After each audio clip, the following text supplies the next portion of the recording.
Hi friends, this is Sarmani. Business mathematics. That one topic, that is a set theory.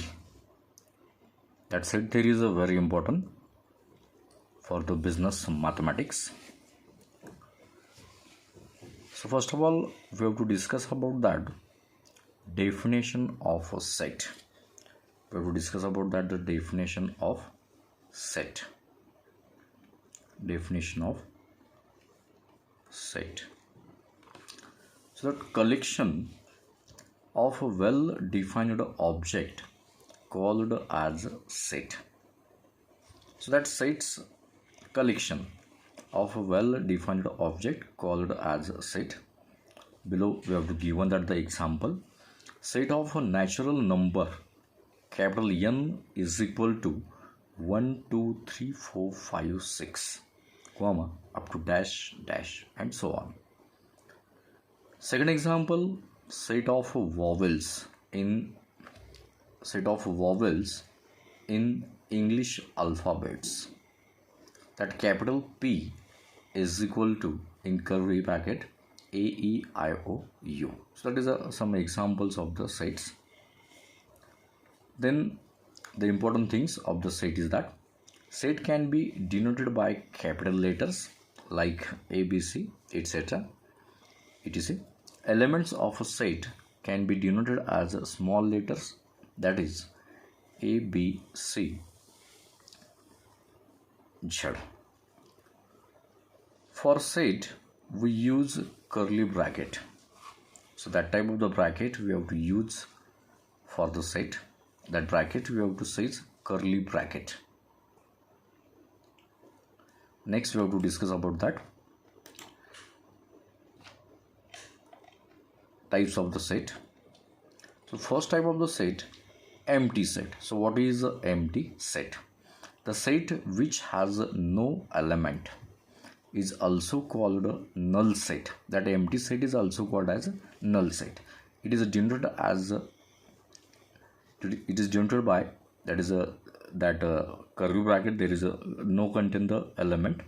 A set with no elements, or we have to use the symbol for the empty set. That symbol we have to say is about that the phi.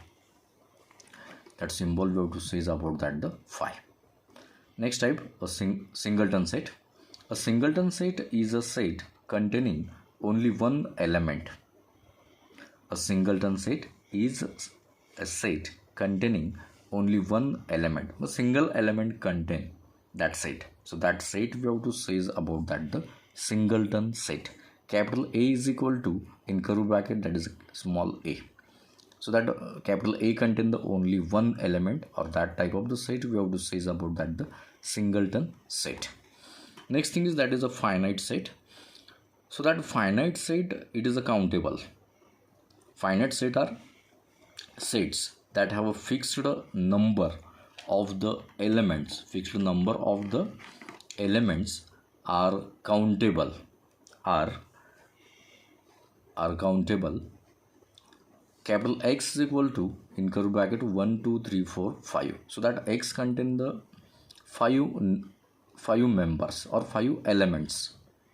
So that is a countable. So that type of the set we have to say is about that the finite set. We have to say is about that the finite set. Then infinite set. An infinite set is a set that is a no finite. Infinite set may or may not be countable. It is not finite, or that is sets may or may not be countable, or that is uncountable. We have to say it, or not countable. This is the basic difference between the finite set and infinite sets. We have to given that the below example, that is a capital S is equal to 1 2 3 4 5 comma and so on. So that is the example of the infinite set. Then equal set. So that equal set contain the two or more sets when two sets have the same and equal elements. When two sets have the same and equal element, they are called equal set.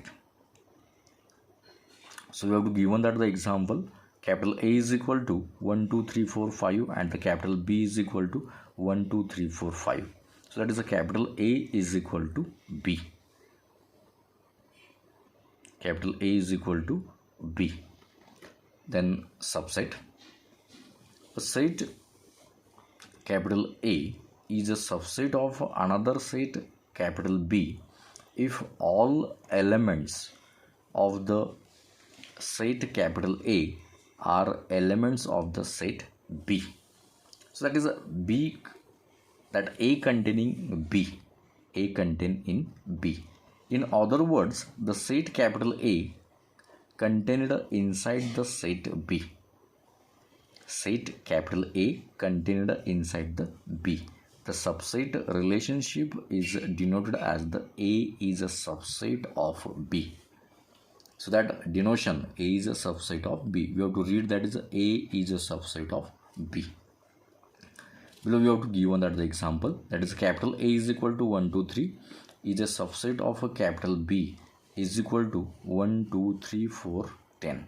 So that is the A is a subset of B.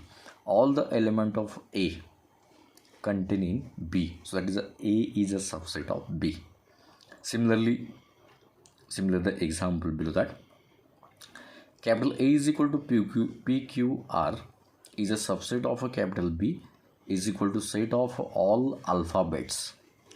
Capital B is a set of all alphabets and that PQR.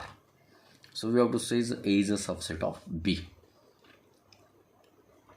Capital A is equal to set of all even numbers is a subset of a capital B.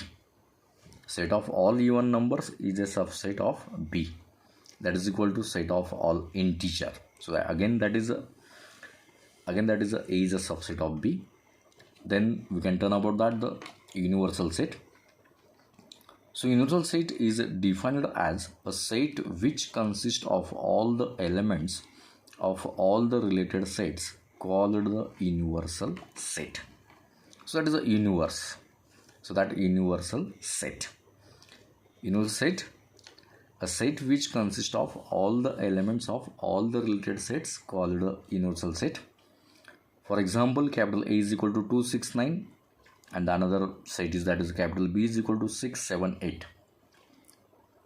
Then the universe of that we have to combine the A and B. So that universe is equal to 2 6 7 8 9. Sometimes the universal set is a finite. Sometimes the universal set is infinite. So subscribe and like the channel for watching next topic. Thank you very much.